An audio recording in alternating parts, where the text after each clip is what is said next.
بسم اللہ الرحمن الرحیم الحمد للہ وکفى وسلام علی عباده الذین اصطفى اما بعد فاعوذ باللہ من الشیطان الرجیم بسم اللہ الرحمن الرحیم وقالوا ما هي إلا حياتنا الدنيا نموت ونحيا وما يهلكنا إلا الدهر وما لهم بذلك من علم إن هم إلا يظنون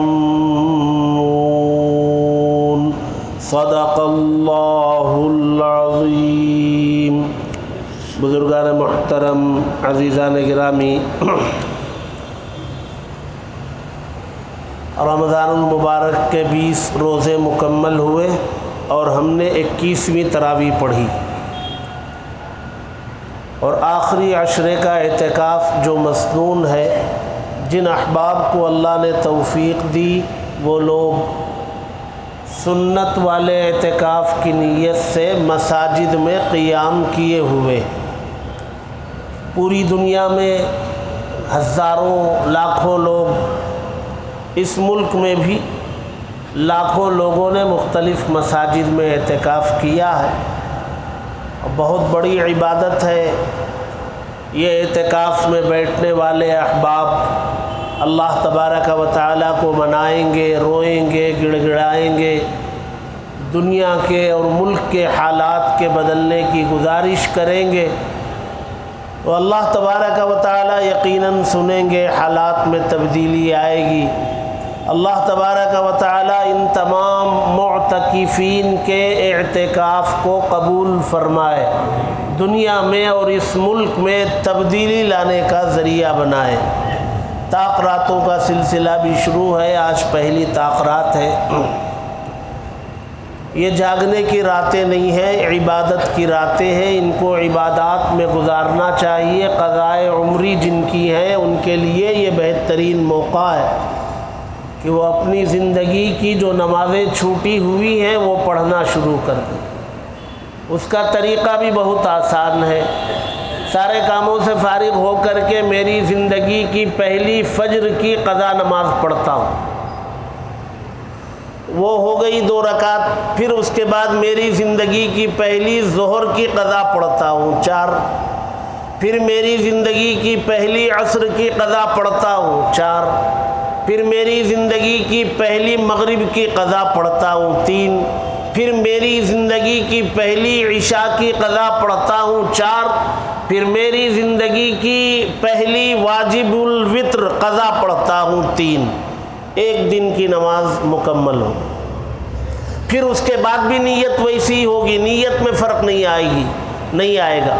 جب یہ ایک دن کی ادا ہو گئی تو اس کے بعد نیت کریں گے میری زندگی کی پہلی فجر کی قضا پڑھتا ہوں، چونکہ اس سے پہلے جو تھی وہ پڑھ لی گئی تو اب یہ نمبر 1 پر آ گئی، تو نیت وہی رہے گی۔ آپ ایک ایک دن کی پڑھتے رہے، اور ہر دن ہر طاقرات میں اگر 5 دن کی قضا پڑھیں گے تو 5 طاقراتوں میں 25 دن کی ہو جائے گی، اور اگر 6 دن کی پڑھیں گے تو 1 مہینے کی قضا نمازیں 5 طاقراتوں میں پڑھ لی جا سکتی۔ بہت آسان نسخہ ہے، اور 1 مہینے کی قضا نمازوں کا مکمل کر لینا بہت بڑی بات۔ اس میں ہمارا وقت بھی عبادت میں گزر جائے گا، جو بوجھ ہمارے اوپر ہے آخرت میں جو پوچھا جائے گا وہ بوجھ بھی ہلکا ہوتا چلا جائے گا۔ اس لیے جاگنے کی رات نہ بنا کر عبادت کی رات بنائیں اور عبادت میں وقت گزاریں۔ اللہ تبارک و تعالی ہم سب کے حق میں شب قدر کی عبادت مقدر فرمائے اور اس کی تلاش میں 5 طاقراتوں میں عبادت کرنا نصیب فرمائے۔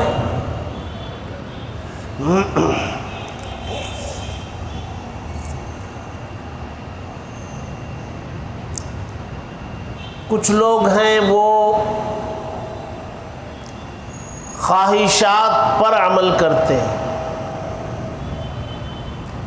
عمل انہیں کرنا چاہیے اللہ کی ہدایت پر، نبی کی تعلیم پر، شریعت کے حکم پر عمل کرنا چاہیے، لیکن کچھ لوگ قرآن، حدیث، تعلیمات نبی کو ہٹا کر دل میں جو بات آتی ہے، جو خواہش ہوتی ہے، خواہش پر عمل کرنا شروع کر دیتے ہیں۔ اب خواہش پر عمل کرنا کیا برا ہے؟ جی بہت برا ہے۔ بندہ خواہش پر عمل کرنا جب شروع کرتا ہے تو اللہ تبارک و تعالی بہت بڑی سزا اسے دے دیتے ہیں۔ آپ سنیں گے تو حیران ہو جائیں گے کہ اتنی بڑی سزا خواہشات پر عمل کرنے والے کے لیے، یعنی ایک مرتبہ خواہش پر عمل کر لے، پھر اللہ سے توبہ گڑ گڑا لے، ٹھیک ہو جائے گا۔ لیکن ایک آدمی خواہشات کو ہی اپنا سب کچھ بنا لیا، بھئی میرے من میں جو آتا ہے وہ کروں گا، میرا مال میری مرضی، جی میرا گھر میری مرضی، میں جو میری زندگی، میری حیات، میرا بدن، میں جو چاہوں کروں۔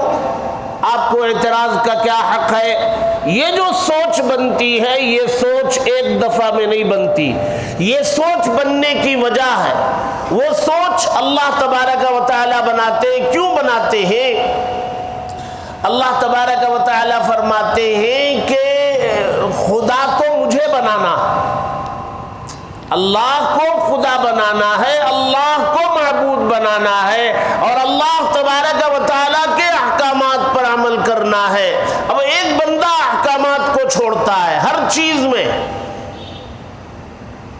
قرآن و حدیث سے کوئی تعلق ہی نہیں، بتاؤ تو ماننے کے لیے تیار نہیں، خواہشات پر عمل کرتے کرتے اللہ فرماتے کہ ایک وقت آتا ہے وہ خواہشات کو اپنا خدا بنا لیتا ہے۔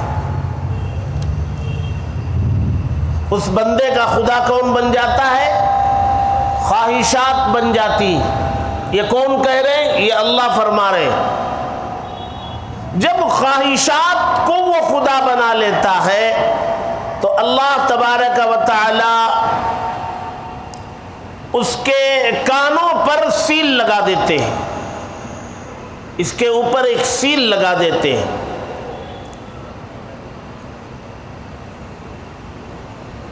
اور اس کے دل پر ایک سیل لگاتے ہیں، اور اس کی آنکھوں کے سامنے ایک پردہ ڈال دیتے ہیں۔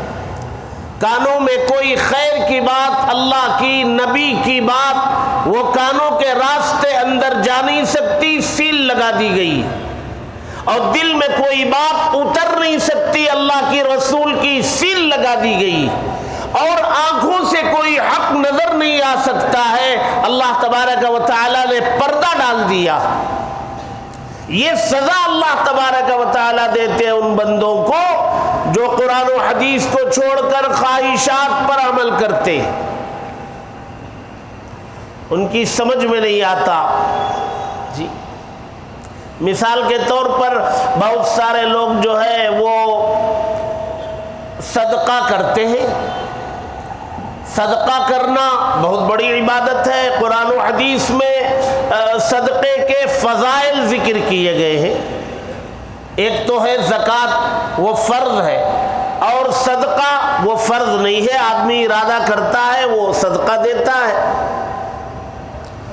اب اللہ کے نبی نے فرمایا کہ صدقہ جو ہے بلاؤں کو روکتا ہے، یعنی کوئی مصیبت آنے والی بھی ہے تو صدقہ جو ہے وہ بلا کو روکتا ہے، لہذا ہر کام سے پہلے صدقہ کر لیا جائے۔ بڑا کام کرنا ہے تو صدقہ کر کے اللہ سے دعا کر لی جائے، میں یہ کام کرنے جا رہا ہوں، یہ صدقہ دے رہا ہوں، آپ میرا کام وہ بنا دے۔ تو یہ طریقہ بھی ہے بزرگوں کا، اور یہ ثابت بھی۔ اب صدقہ کیا کرے، اس میں شریعت نے آزادی دے دی۔ صدقہ کرنا کیا ہے، شریعت نے آزادی دی، بھی آپ کو کیا سہولت ہے وہ صدقہ کر لو۔ کسی کو غلہ دینا آسان ہے، اس کے غلے کی دکان ہے، وہ غلہ دے دے گا۔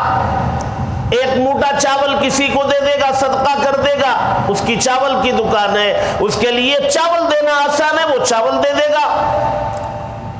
کسی اور کو کوئی اور سامان دینا آسان، وہ اور سامان صدقے میں دے دے گا۔ کسی کو پیسہ دینا آسان ہے، وہ کہا بھئی ہمارے پاس تو نقد لے لو، یہ 3000 روپے صدقے میں رکھ لو، صدقے کی نیت سے میری امی بیمار ہے اور اس کی نیت سے میں صدقہ دے رہا ہوں، اللہ اس صدقے کے بدلے میں میری امی کو صحت دے دے۔ ٹھیک ہے، لیکن اب اس صدقے کو اگر ہم متعین کر دیں کہ صدقہ جو ہے وہ بکرا ہی دیا جائے گا،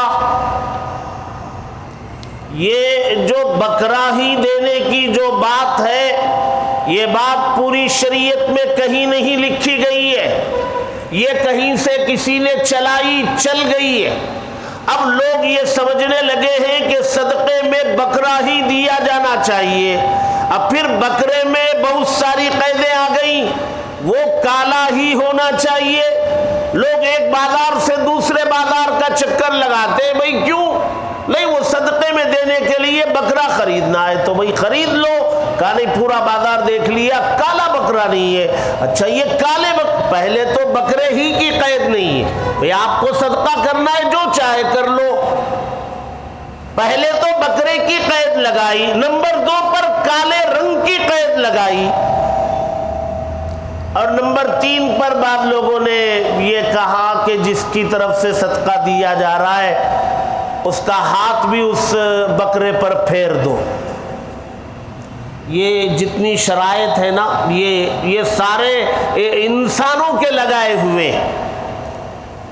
اب کسی کو سمجھاؤ کہ بھائی بکرا لازم نہیں ہے آپ کو صدقہ دینا، آپ کے من میں جو ہے دے دو، اب اس کی سمجھ میں نہیں آتی بات،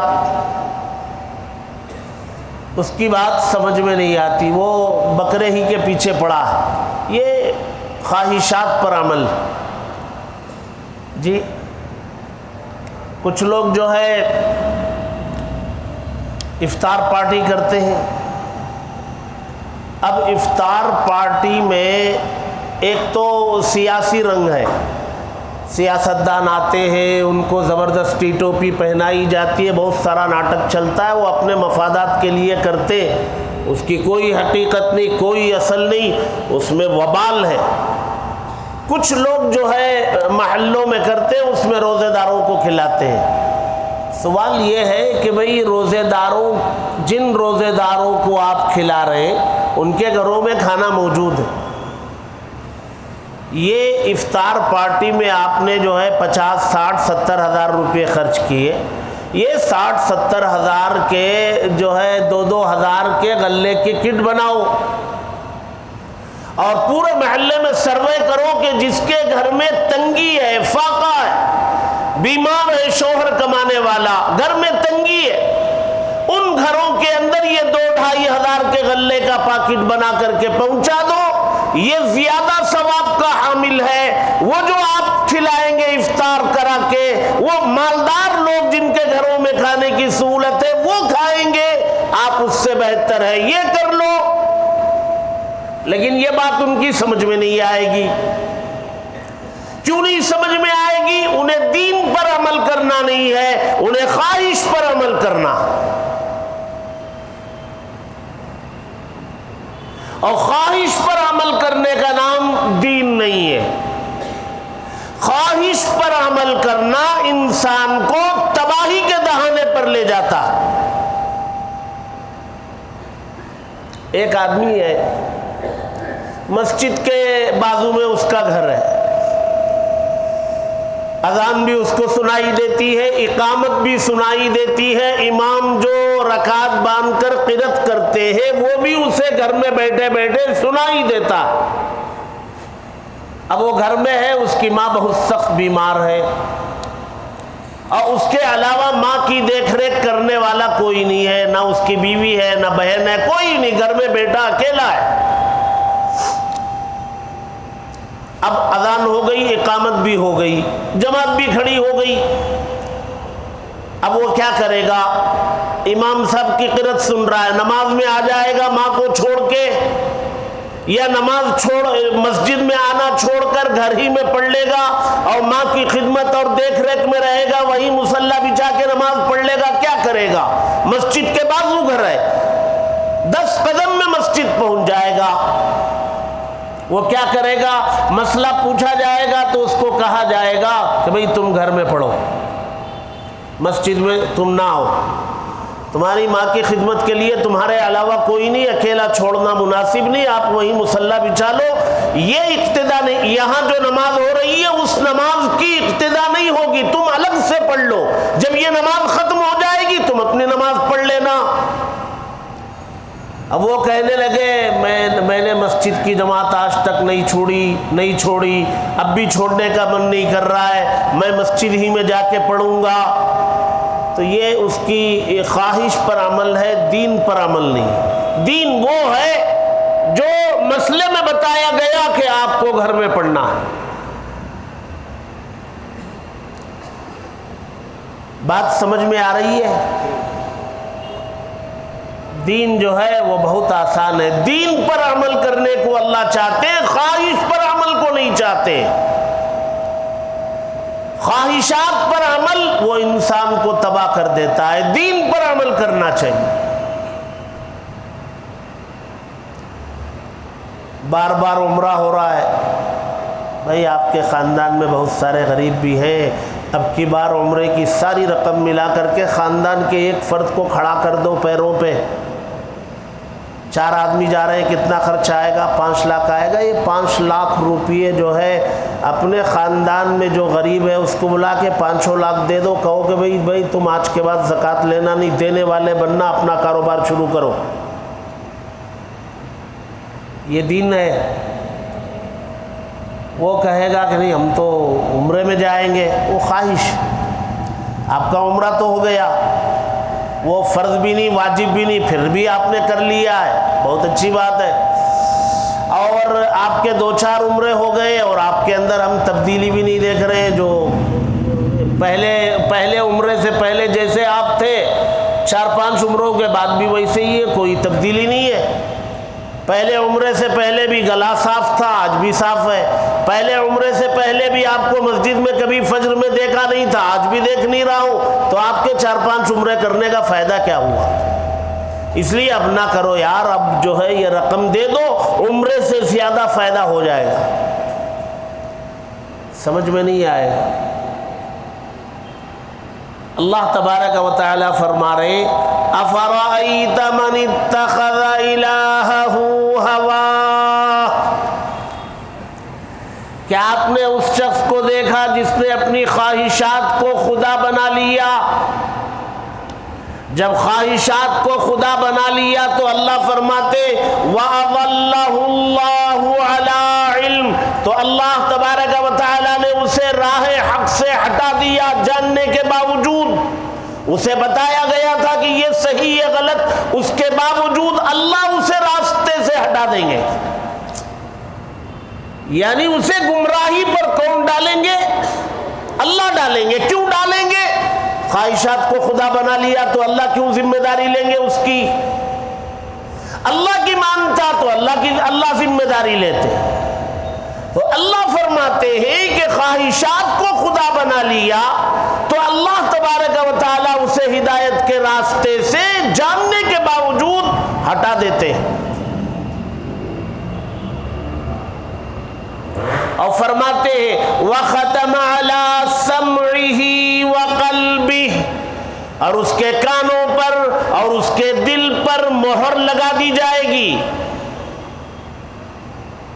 لہذا وہ بار بار حرم میں چلا جائے، خانہ کعبہ کے غلاف کو پکڑ لے، حجر اسود کو بوسہ دے دے، ملتزم کو چمٹنے کا موقع مل جائے، فائدہ کچھ نہیں ہونے کا، اس لیے کہ کانوں پہ سیل لگ گئی ہے، دل پہ سیل لگ گئی ہے، اور وَجَعَلَ عَلَىٰ بَصَرِهِ غِشَاوَةً، آنکھوں کے سامنے اللہ نے پردہ ڈال دیا ہے، لہذا خانہ کعبہ کے غلاف کو پکڑ لو، حتیم کے اندر نمازیں پڑھ لو، حجر اسود کو خوب چوم لو، مزدلفہ سے چمٹ لو اور خانہ کعبہ کے اندر جانے کا موقع مل جائے اور وہاں بھی چلا جائے.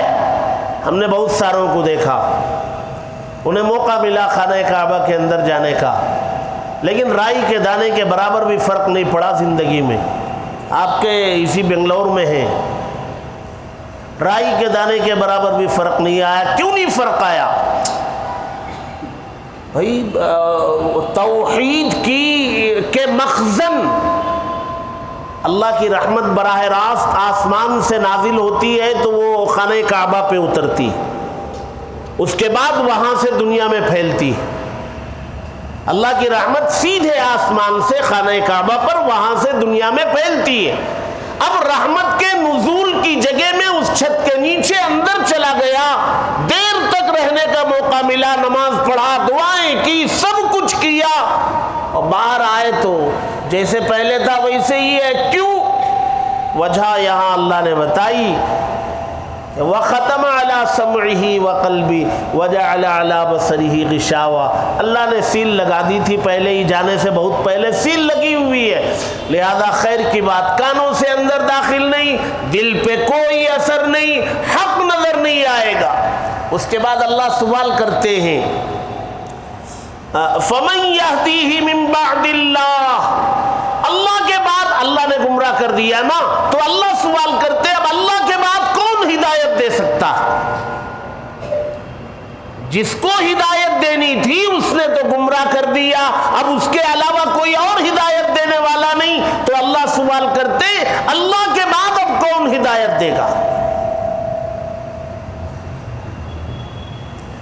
مجھے ایک عرصے تک یہ بات نہیں سمجھ میں آتی تھی کہ بہت سارے لوگ گفتگو میں, فیصلوں میں یہ کہا, جب ان کو سمجھایا جاتا بھئی یہ قرآن کا علم ہے, اللہ کے نبی نے یہی طریقہ بتایا ہے, یہی مسئلہ ہے, اس مسئلے میں فیصلہ ایسے ہوگا, آپ قبول کر لو.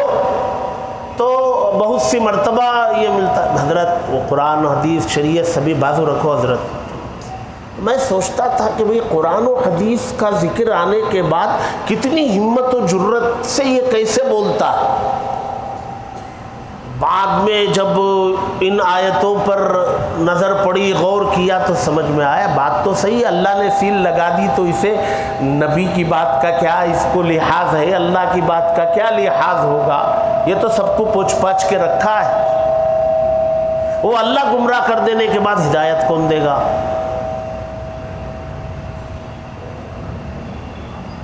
رونگٹے کھڑے ہو جاتے ہیں. اس لیے خواہشات پر عمل کو چھوڑنا. پھر آگے اللہ سوال کرتے ہیں افلا تذکرون, کیا تم لوگ نصیحت حاصل نہیں کرتے؟ ہم نے یہ ساری باتیں بتا دی قرآن میں, اب بھی نہیں نصیحت حاصل نہیں کرو گے؟ اور یہ لوگ جب خواہشات پر عمل کرتے کرتے اس کو خدا بنا لیتے ہیں اور اللہ سیل لگا دیتے ہیں, تو ایک وقت آتا ہے یہ کہتے ہیں وقالو ما ہی الا حیاتنا الدنیا, یہ جو ہماری زندگی ہے یہ کچھ نہیں ہے, نموت و نحیا, مرنا بھی ہے زندہ ہونا ہے, یہ مرنا اور زندہ ہونا اتفاق ہے. یہ وما یہلکنا الا الدہر, نہ اللہ پیدا کرتا ہے, نہ اللہ مارتا ہے, نہ اللہ موت دیتا, اس کے ہاتھ میں کیا ہے؟ کچھ نہیں ہے. یہ ایک زندگی ملی ہوئی ہے, ایک وقت پیدا ہونے کا تھا, پیدا ہو گئے, مرنے کا وقت آ جائے گا, مر جائیں گے. اس میں خدا کا کوئی دخل نہیں ہے, یہ زمانے کا اثر ہے. جب پیدا ہوئے کمزور تھے, بڑھتے رہے, پھر جو ہے بدن کے اعضاء کمزور ہو گئے, موت واقع ہو گئی. پیدا کرنے والا بھی کوئی نہیں, مارنے والا بھی کوئی نہیں. زمانے کا جو بدلنا ہے یہ زمانے نے اس کو مارا ہے, تو اللہ کا انکار کر دیتے, زمانے کے اوپر ڈال دیتے.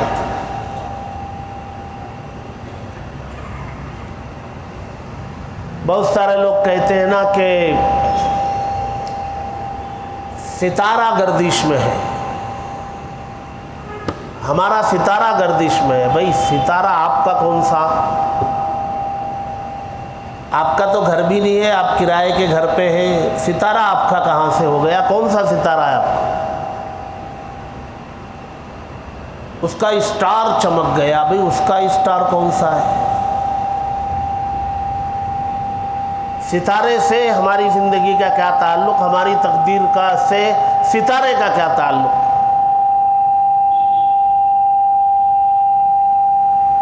جاہلانہ باتیں، اللہ کے نبی کی نبوت سے پہلے کے زمانے کی باتیں ہیں.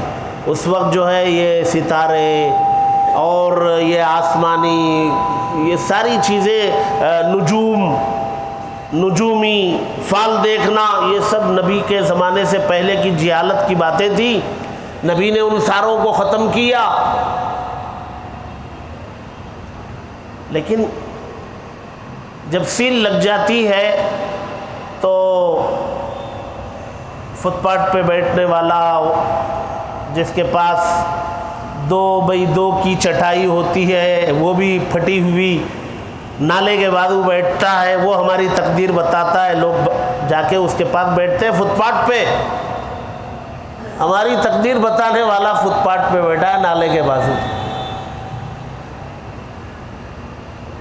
جی یہ عقل کام کب نہیں کرتی. یہ جو ہے جاتے جاتے وہ ایک پتھر کو دیکھا، اس کے سامنے کھڑے ہو گئے، سانپ آ گیا اس کو کر لیے.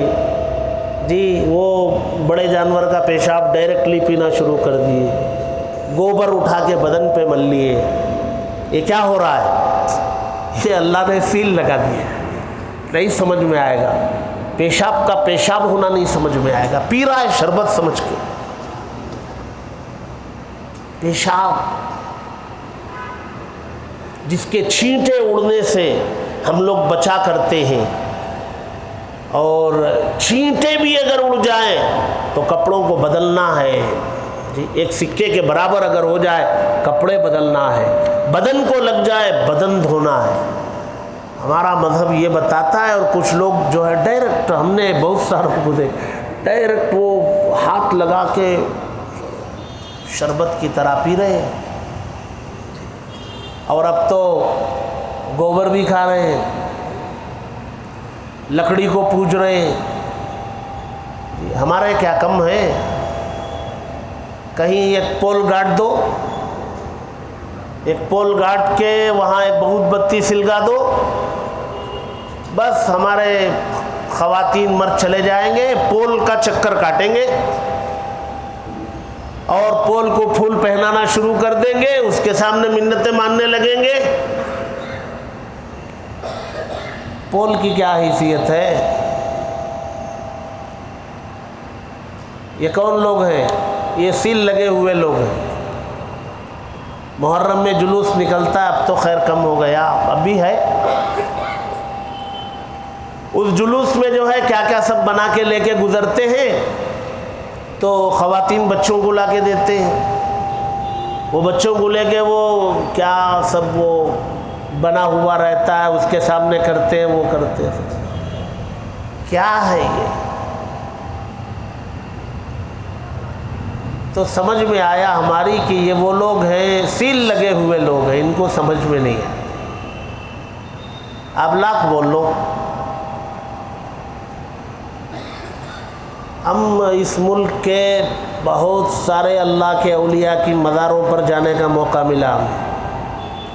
بہت گئے ہیں. ان مزاروں پر کیا ہوتا ہے؟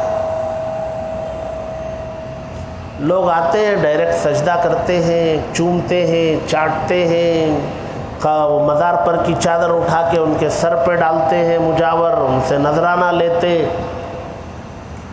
کچھ درگاہ ان سب پر پابندیاں بھی لگاتا ہے. وہ اڑلال میں ہے، وہاں یہ سب چیزوں پر پابندی ہے، اور سر ہند میں پابندی ہے. حضرت مجدد الف ثانی رحمہ اللہ کے مزار پر تو بہت سخت پابندی، عورتوں کی انٹری بھی نہیں ہے اندر. اور بہت ساری جگہوں پر بہت کچھ ہے. تو اللہ تبارک و تعالیٰ فرماتے ہیں سماج میں کچھ لوگ وہ ہوتے ہیں جن پر سیل لگا دی جاتی ہے. جبریل امین ڈائریکٹ آسمان سے اتر کر کے بھی سمجھائے نا تب بھی نہیں سمجھ میں آئے گا. سیل لگ گئی، اب سمجھیں گے کہاں؟ سمجھنا ہوتا تو اللہ کے نبی نے بہت سمجھایا نا ابو جہل کو، ابو لہب کو، امیہ ابن خلف کو. نبی نے سمجھایا، سمجھ میں نہیں آیا، سیل لگ چکی تھی. جب سیل لگ جاتی ہے تو کسی کا سمجھانا کام نہیں آتا ہے. بہت سارے لوگ جو ہے نیا ٹرینڈ جو شروع ہوا ہے وہ جو ہے بھائی بچے کا نکاح ہے، کہاں؟ حرم میں، مسجد نبوی میں. اچھا کتنے لوگ جائیں گے؟ 100 لوگ جائیں گے فلائٹ سے، سارا نظام کر رکھا ہے. کیا ہوگا مسجد نبوی میں نکاح کرنے سے؟ نکاح کر کے آئے 6-7 مہینے میں خلا ہو گیا. مسجد نبوی میں نکاح ہوا تھا نا بھائی، خلا کیوں ہو گیا؟ اس کو سمجھایا گیا اتنے لاکھوں روپے برباد کر رہے ہو یار، یہی اتنے لاکھوں روپیوں میں مسلمان وہ بچیاں جن کی شادی نہیں ہوئی رکی ہوئی 100 بچوں کا نکاح ہو سکتا ہے. یار اپنے بچے کے ساتھ 100 بچیوں کا نکاح کر دو، ضروری سامان دے دو، ان سب کی دعائیں لگے گی، آپ کے بچے کا مستقبل سجے گا، سنورے گا. سمجھ میں نہیں ہے، اس کو خواہش پر عمل کرنا. اب مسجد نبوی میں نکاح ہو گیا اور 6 مہینے کے بعد خلا کیوں ہو گیا؟ فائدہ کیوں نہیں ہوا اس جگہ کا، مقام کا؟ وہ نکاح میں جانے سے پہلے ہی سیل لگ چکی تھی، تو وہاں جانے کا کیا فائدہ ہوگا؟ وَخَتَمَ عَلَى سَمْعِهِ وَقَلْبِهِ وَجَعَلَ عَلَى بَصَرِهِ غِشَاوَةً فَمَن يَهْدِيهِ مِن بَعْدِ اللَّهِ. اللہ گمراہ کر دے تو ہدایت کون دے گا؟ اور آخر میں یہ کہیں گے کہ بھئی کچھ نہیں ہے، زندگی مل گئی، مزہ کر لو، جو چاہو کر لو، ملی ہوئی ہے، اتفاق سے زندگی کل کو ختم ہو جائے گی، کوئی پیدا کرنے والا بھی نہیں، کوئی مارنے والا بھی نہیں. وَمَا يُهْلِكُنَا إِلَّا الدَّهْرُ نَمُوتُ وَنَحْيَا وَمَا يُهْلِكُنَا إِلَّا الدَّهْرُ. ہمیں تو زمانے نے مار دیا. 70-80 سال ہو گئے، سارے اعضاء کمزور ہو گئے، تو اب زندہ کیسے رہیں گے؟ زندہ رہنے کے لیے اعضاء کا مضبوط ہونا ضروری ہے. وہ کمزور ہو گئے، مر گئے، اللہ نے مارا نہیں.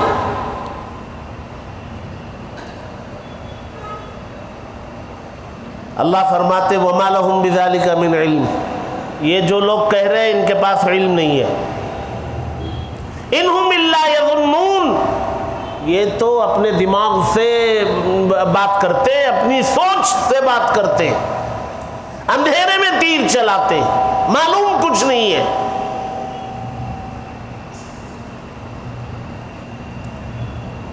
اسلام کی بنیاد جو ہے نا وہ عقیدے پر ہے، اور عقیدہ صاف ہے، اس میں کوئی لچک نہیں. کرنے والی ذات اللہ کی ہے، سب کچھ اللہ کرتے. اللہ کے علاوہ کسی اور کو کچھ کرنے کا حق نہیں، اختیار نہیں. یہ بنیادی عقیدہ ہے.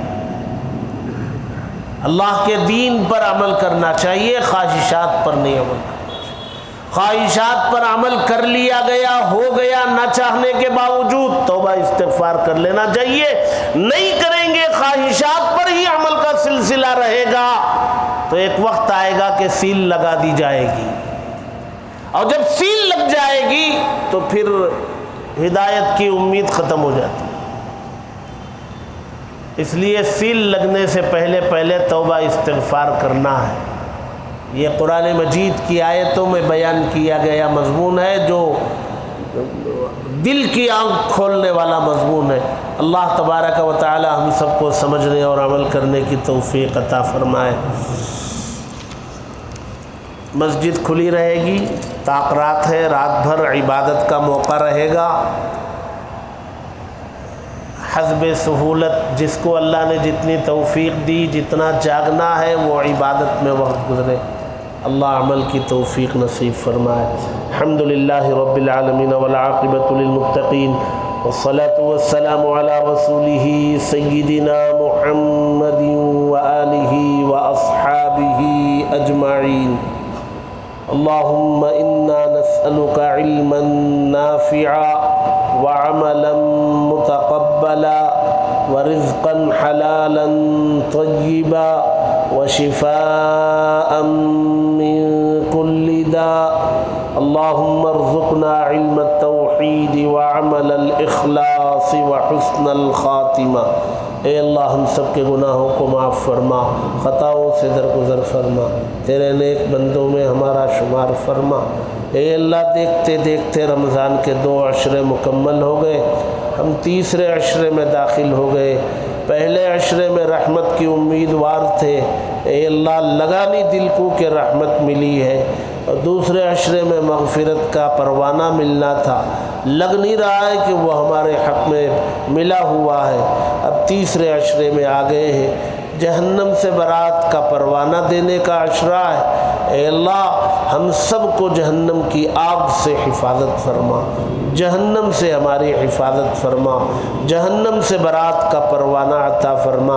آپ کا کرم ہے کہ پہلے دن سے آج تک جڑے ہوئے ہیں، آپ نے اپنی رحمت اور اپنی مغفرت کا پروانہ دینے سے پہلے ہمیں مسجد سے الگ نہیں کیا، آپ کا کرم ہے۔ آپ نے جن کو نہیں دینا تھا آپ نے ان کو الگ کر دیا، ان کو مسجدوں سے محروم کر دیا۔ اے اللہ آپ نے ہمیں اب تک جوڑے رکھا ہے، حالانکہ ہم بھی قدر نہیں کر رہے۔ اے اللہ ہماری ناقدری کی وجہ سے ہمیں محروم نہ فرما، ہمیں مسجد سے باہر نکال نہ فرما۔ اے اللہ ہمیں مسجد سے محروم نہ فرما۔ اے اللہ آخری سانس تک ہمارے رشتے کو مسجد سے مضبوط فرما، نمازوں سے مضبوط فرما، تلاوت سے مضبوط فرما، تیری ذات سے ہونے کا یقین عطا فرما، تیرے علاوہ کا یقین جو دلوں میں بیٹھا ہے اسے نکال باہر فرما۔ اے اللہ ہر مسئلے کو تیرے دربار سے حل کرنے کی توفیق عطا فرما۔ اے اللہ توحید پر کامل یقین عطا فرما، نبی کی نبوت پر کامل یقین عطا فرما، آخرت پر کامل یقین عطا فرما، جنت و جہنم کے وجود پر کامل یقین عطا فرما۔ اے اللہ یہ ارتداد سے ہماری اور ہمارے نسلوں کی حفاظت فرما، فتنوں سے حفاظت فرما، شرور سے حفاظت فرما، امتحان اور آزمائشوں سے حفاظت فرما، زندگیوں میں برکتیں عطا فرما، رزق میں برکتیں عطا فرما، عمروں میں برکتیں عطا فرما، صحت و تندرستی عطا فرما، سکون والی زندگی نصیب فرما، گھروں میں برکتوں کو نازل فرما، اولاد کو نیک اور صالح بنا، دنیا میں آنکھوں کی ٹھنڈک اور آخرت میں نجات کا ذریعہ بنا، آخری عشرے کو قدر کے ساتھ گزارنے کی توفیق عطا فرما، شب قدر کی عبادت ہم سب کے حق میں مقدر فرما، اعتکاف میں پوری دنیا میں اے اللہ پورے ملک میں جتنے لوگ بیٹھے ہوئے ہیں اے اللہ ان سب کے اعتکاف کو قبول فرما، اے اللہ ان کے صدقے میں پوری دنیا میں امن کے ہواؤں کے چلنے کے فیصلے فرما، ہدایت کی ہواؤں کے چلنے کے فیصلے فرما، اس ملک کے اندر اے اللہ غیروں کی سازشوں کو ناکام فرما، ان کے منصوبوں کو ناکام فرما، انصاف پسند لوگوں کے ہاتھوں میں اقتدار عطا فرما، ہم سب کے جائز مقاصد میں کامیابی نصیب فرما، ہماری ان دعاؤں کو حضرت محمد مصطفیٰ صلی اللہ علیہ وسلم کے صدقے میں قبول فرما۔